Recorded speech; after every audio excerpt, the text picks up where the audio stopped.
Answer for you. So ನಾನು ಅವಾಗ ಹೇಳ್ಬೋದು ಇಷ್ಟು ನೋಡಿ ಇಷ್ಟು ಸಿವಿಲ್ ಕೇಸ್ ಇದೆ, ಆ ಕಾರಣಕ್ಕೆ ಎಷ್ಟು ಬಾಕಿ ಇದೆ ಅಂತ. ಇಲ್ಲ ಅಂತಂದ್ರೆ ಬಾಕಿ ಇದೆ ಅಂತ ಹೇಳಿದ್ರೆ ಜನ ಹಿಂಗ್ ಹೋಗ್ತಾರೆ. ಬಕೆಟಿಂಗ್ ಮಾಡಿ. ನೆಕ್ಸ್ಟ್ ಸರ್ ಭದ್ರಾವತಿ ಕೂಡ ಕೋರ್ಟ್ ನೋಟಿಸ್ ಇದೆ ಸರ್. ಭದ್ರಾವತಿ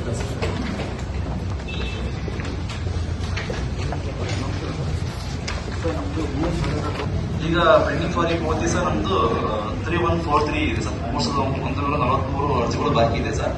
ಅದರಲ್ಲಿ ಸರ್ ನಮಗೆ ನಾನು ಕೂಡ ಬಿಲ್ಡಿಂಗ್ ಸುಮಾರು ಟೈಮ್ ಎಲ್ಲ ನಾವು ರಿಪೋರ್ಟ್ ತಗೊಂಡು ಅನಲೈಸ್ ಕೂಡ ಮಾಡಿದ್ದೀನಿ ಸರ್. ಆಲ್ಮೋಸ್ಟ್ ಒಂದು 10% ನಮಗೆ ಸಿವಿಲ್ ಕೋರ್ಟ್ ಕೆಲಸ ಬಾಕಿ ಇರುತ್ತಂತ ನಾವು ರಿಪೋರ್ಟ್ ತಗೊಂಡಿದ್ದೀನಿ ಸರ್. ಕರೆಕ್ಟ್ ಮಾಡಿ ಬಜೆಟಿಂಗ್ ಕೂಡ ಮಾಡಿದ್ದೀನಿ ಸರ್. ನಾವೇ ಬಿಲ್ಡಿಂಗ್ ಈಗ ಆ ಸರ್ಕ್ಯುಲರ್ ಯಾವ ವರ್ಷದಿಂದ ಇದೆ? 2020 ಮತ್ತೆ ಯಾಕೆ ಅದಕ್ಕೆ ಯಾವತ್ತಿಂದ ಅಪ್ಡೇಟ್ ಮಾಡಲಿಲ್ಲ ಕೇಳೋದು. ಈಗ ಆ ಸರ್ಕ್ಯುಲರ್ ಸರಿ ಇಲ್ಲ ಅನ್ನೋದು ಅವ್ರ ಭಾವನೆ ಆದ್ರೆ 21ನೇ ಇಸ್ವಿಯಿಂದ ಯಾರು ಅದನ್ನ ಯಾಕೆ ತಕರಾರು ಮಾಡಲಿಲ್ಲ? ಕೇಸ್ ಬೈ ಕೇಸ್ ಮಾಡೋವಾಗ ಆ ಸರ್ಕ್ಯುಲರ್ ನ ಉಪಯೋಗಿಸಿ ಮಾಡಿದಾರ ಇಲ್ವಾ?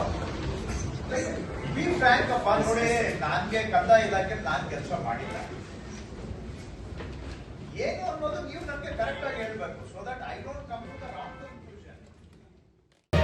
ಮತ್ತಷ್ಟು ಸುದ್ದಿಗಳಿಗಾಗಿ ನೋಡ್ತಾ ಇರಿ ಪಬ್ಲಿಕ್ ನ್ಯೂಸ್ 24x7. ಇದು ಸತ್ಯದ ಧ್ವನಿ.